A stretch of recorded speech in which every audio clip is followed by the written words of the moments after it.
Bismillahirrahmanirrahim. Assalamualaikum warahmatullahi wabarakatuh. Assalamualaikum warahmatullahi wabarakatuh. Alhamdulillah nahmaduhu wa nasta'inuhu wa nastaghfiruh wa na'udzu billahi min syururi anfusina wa min sayyiati a'malina. May yahdihillahu fala mudhillalah wa may yudlilhu fala hadiyalah. Asyhadu an la ilaha illallah wa asyhadu anna Muhammadar Rasulullah nabiyya ba'd. Qala Allah Ta'ala fil Qur'anil Karim, a'udzu billahi minasyaitonir rajim. Bismillahirrahmanirrahim. Rabbi shrah li sadri wa yassir li amri wahlul 'uqdatam min lisani yafqahu qawli. Shadaqallahul ayah. Puji serta syukur kehadirat Allah Subhanahu wa taala yang telah memberikan kita beribu-ribu macam nikmat, di antaranya nikmat iman, nikmat Islam, nikmat sehat wal afiah, sehingga kita dapat berkumpul bermuajahah di tempat yang insyaallah mulia ini. Kemudian salawat bertangkaikan salam semoga selalu tercurahkan kepada junjungan Nabi besar kita Nabi Muhammad sallallahu alaihi wasallam, pada keluarganya, para sahabatnya, juga semoga sampai kepada kita selaku umatnya. Amin ya rabbal alamin. Alhamdulillah, pada hari ini kita akan bahas daripada keutamaan kitab Marafiqul Ubudiyah. Ini kitab ini adalah syarah daripada kitab Bidayatul Hidayah, yang isinya tentang tasyawuf dan juga amal-amalan sehari-hari. Qala al-musannif rahimahullah wa nafa'na bihi wa bi ulumi fi daraini amin. Adabul khariji ilal masjidi. Jadi dikatakan di sini ada, ini terutama bagi laki-laki, adab keluar dari masjid. Maksudnya itu keluar pengen pergi ke masjid gitu. Ay salati aw nahwi talabul ilmi, yaitu maksudnya ketika kita salat atau hendaknya kita mencari keluar gitu, mencari ilmu. Fa idza faragata min taharatika, maka hendaklah seperti yang kita ketahui mina taharatika, yaitu seharusnya kita dalam keadaan yang suci. Ai min hadasaini, yaitu daripada dua hadas, hadas kecil dan juga hadas besar.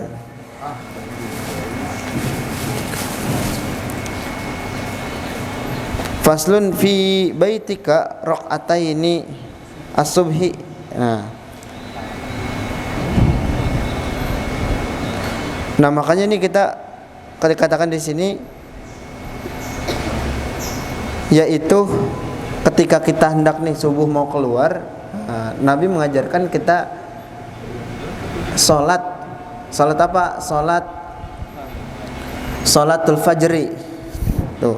Salatul fajri fi baitika raq'ataini, 2 rakaat di rumah kalian.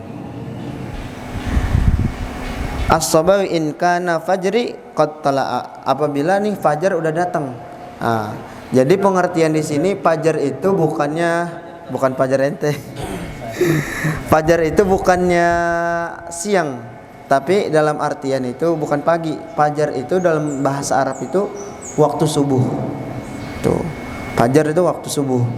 Jadi tahu hadis yang keutamaannya katanya salat 2 rakaat fajar lebih baik daripada dunia dengan seisinya. Nah, ini kadang-kadang di masyarakat tuh beda pengertiannya. Dikerjakan sebelum subuh. Nah, kalau misalkan dikerjakan sebelum subuh, itu jatuhnya bukan sholat fajar, tapi sholat tahajud. Tuh, iya. Sedangkan sholat fajar ini adalah dikerjakannya ketika idza tala'a, datang waktu subuh. Azan nih, azan setelah azan. Nah, itu atau dikatakan sholat fajar juga sebagai qobliyatus subuh, sholat qobliyah subuh. Tapi niatnya sholli sunatan fajri raq'ataini mustaqbilal qiblat lillahi ta'ala. Itu. Bukan qobliyah subuh, bukan. Tapi salat fajar. Nah, kalau di Arab sana gitu. Fajar subuh tuh.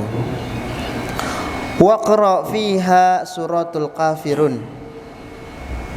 Nah, ini kita dianjurkan kalau misalkan kita sholat 2 rakaat sebelum subuh atau sholat fajar itu, kita disuruh bacanya surat Al-Kafirun wal Ikhlas dan surat Al-Ikhlas. Kulhu ya. Qul ya ama kulhu. Au Iqra alam nasrah, atau kita baca alam nasrah. Walam taro kaifa, dan juga setelah itu baca alam taro kaifa. Alam taro kaifa fa. Jadi alam-alam tuh bacaannya. Mau kulya atau kulhu tuh depannya, atau alam nasrah ama alam taro kaifa. Faman qara'a fi raq'atainil fajri, barang siapa yang sholat fajar kemudian membaca daripada surat tersebut. Surat apa? Surat terjemahan sih. Suratul Kafirun wal Ikhlas atau surat Alam Nasrah sama Alam Tara Kaifa.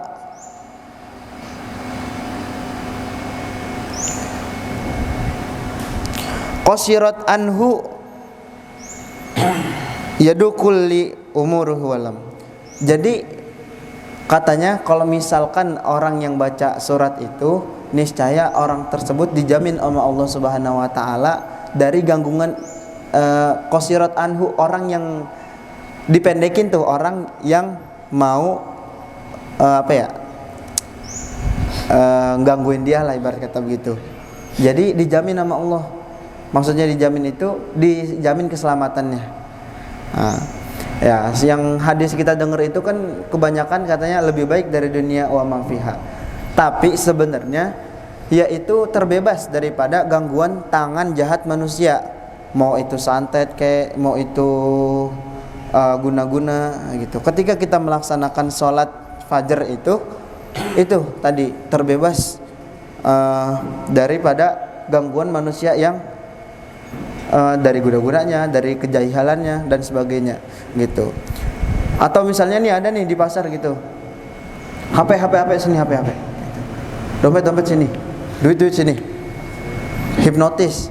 Ini nggak bakalan sampai, nggak bakalan kena sama kita. Karena apa? Karena wasilah tadi, salat 2 rakaat fajar. Bacanya apa? Surat Alam Nasr sama Alam Tara Kaifa. Atau ya tadi kayak santet gitu, aturan dia menyantetnya ke kita, mental lagi tuh ke tembok. Karena apa? Karena kita sholat fajar, bacanya surat Alam Nasrah sama Alam Tara Kaifa. Jadi emang di zaman sekarang banyak yang udah nggak percaya, tapi masih ada banyak itu. Tangga juga pernah ngalamin tuh.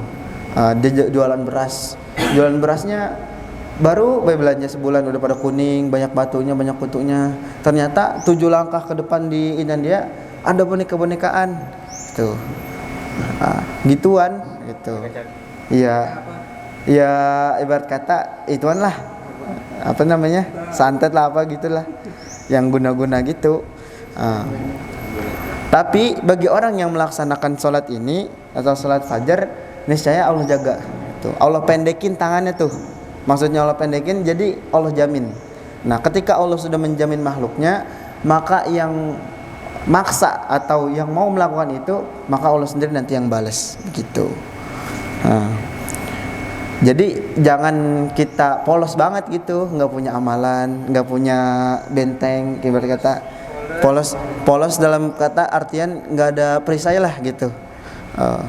Padahal yang kayak gitu itu pasti masih ada gitu.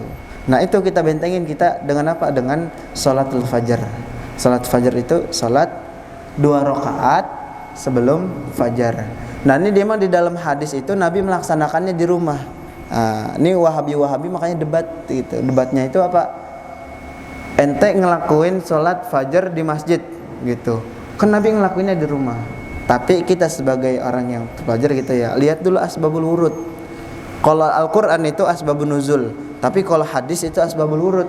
Nabi rumahnya nih di belakangnya udah masjid. Jadi kalau misalkan subuh datang, subuh azan nih subuh, habis itu sholat 2 rakaat masih keburu sholat jamaah di masjid. Tapi kalau misalkan yang rumahnya jauh, kita sholat dulu di rumah, sholat fajarnya di rumah sampai masjid udah habis begitu. Jadi kita harus lihat asbabul wurudnya dulu.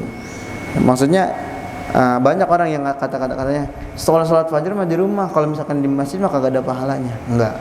Jadi kita lihat asbabul wurud. Gitu. Kalau ada uzurnya ya masa iya ya. Kalau ada uzurnya berarti kita di masjid ya? Di masjid. Emang diwajibkan kita kalau misalkan ini berangkat keluar ya ke masjid, salatnya di masjid. 27 rakaat lebih utama dibanding munfarid atau salat sendiri.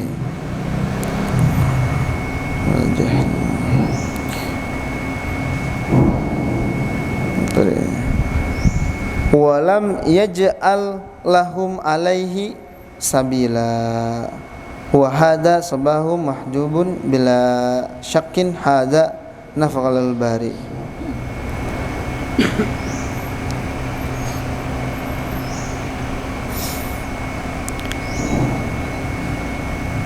Mana lagi tuh tadi?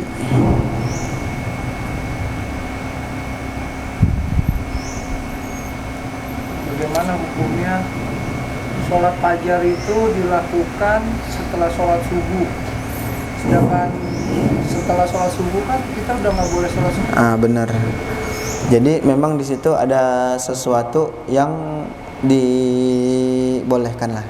Ibarat kata kita nih udah istiqomah banget sholat fajarnya.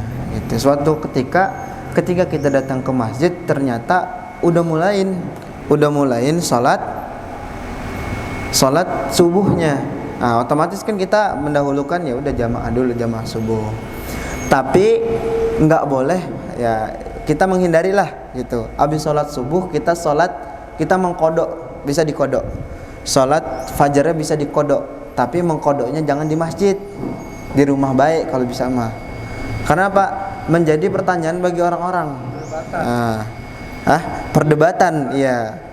Itu orang ngapainnya bisa sholat lagi? Padahal waktu setelah sholat subuh itu udah nggak boleh sholat lagi. Tapi dalam Islam membolehkan. Ketika kita udah ibarat kata udah istiqomah gitu, dan sayang rasanya kalau misalkan nggak dikerjain, itu boleh dikodok sholat fajarnya. Tapi dalam artian ya tadi sholatnya jangan di masjid. Kalau kodok sholat ini takutnya jadi perdebatan bagi orang yang paham, orang yang tahu. Kalau misalnya orang yang tahu mah nggak jadi masalah. Dia kodok, biasanya dia udah sholat ini misalnya gitu. Boleh dikodok sholat fajarnya gitu. Saya pernah tuh buat anak kecil gitu, jadi nggak enak juga. Saya pernah juga lihat, tapi kalau di Mekah juga kadang-kadang ya daripada perdebatan gitu aja lah. Iya. Masih meributkan sholat kan juga nggak ini gitu. Ya, terus ada juga kita tuh lagi sholat nih, pertanyaan di luar tema ya. Ketika dia sholat, dia ketinggalan, udah masbuk, ketinggalan 2 rakaat. Dia Nyusulnya? Nyusul. Jadi kita udah 2 rakaat jalan, dia nyusul ngejarin sholatnya. Jadi itu di UIN itu saya pernah lihat. Jadi sholat sendiri tapi sholat jamaah. Tapi sholatnya dia nyusul, ketinggalannya nyusul. Udah 2 rakaat jalan. Ini orang baru 1 rakaat. Dia udah ruku, sujud, dijarin, habis itu baru ngikut bareng.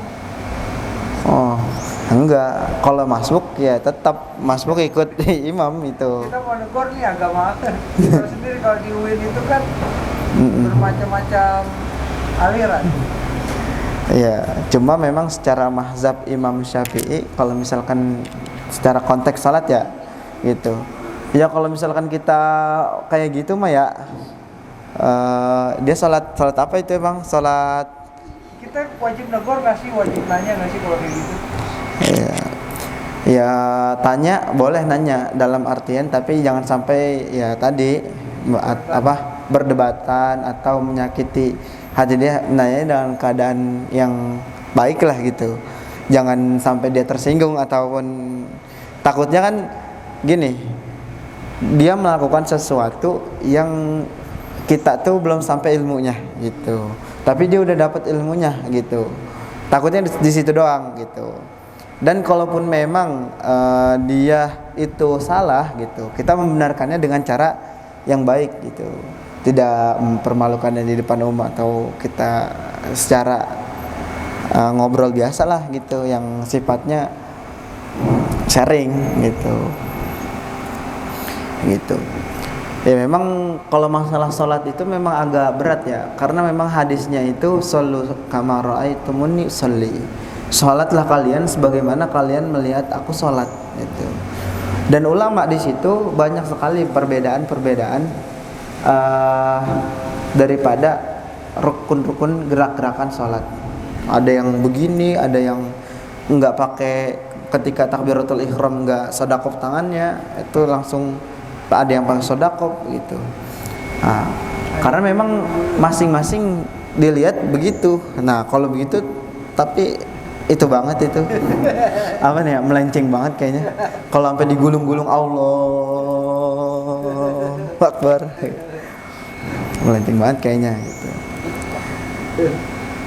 Jadi kita fungsi daripada mazhab itu ya begitu, kita mengikuti apa yang telah dikaji oleh ulama-ulama, tanpa perlu kita sendiri yang mengkaji. Maksudnya apa? Jadi kita diberikan kemudahan untuk mengikuti daripada ulama-ulama terdahulu begitu. Kalau misalkan kita harus mengkaji atau harus mengetahui ilmunya secara yang detail gitu, secara kita membaca kitab, baca ini, itu sulit. Kita harus paham nahu sorof, ilmu balaghah dan sebagainya, ilmu asbabun nuzul dari Quran dan sebagainya. Tapi alhamdulillah dalam Islam itu kita udah ada mahzab. Nah mahzab ini sebagai lantaran kita memudahkan kita untuk mengikuti suatu ajaran daripada agama kita sendiri gitu. Jadi kita bernaung nanti di bawah bendera-bendera mahzab kita, di bawah benderanya Rasulullah begitu. Ya mungkin itu aja yang dapat saya sampaikan hari ini. Mudah-mudahan berkah, manfaat buat diri kita. Kita akhiri dengan doa kafaratul majlis. Subhanakallahumma wa bihamdika asyhadu an la ilaha illa anta astaghfiruka wa atubu ilaik.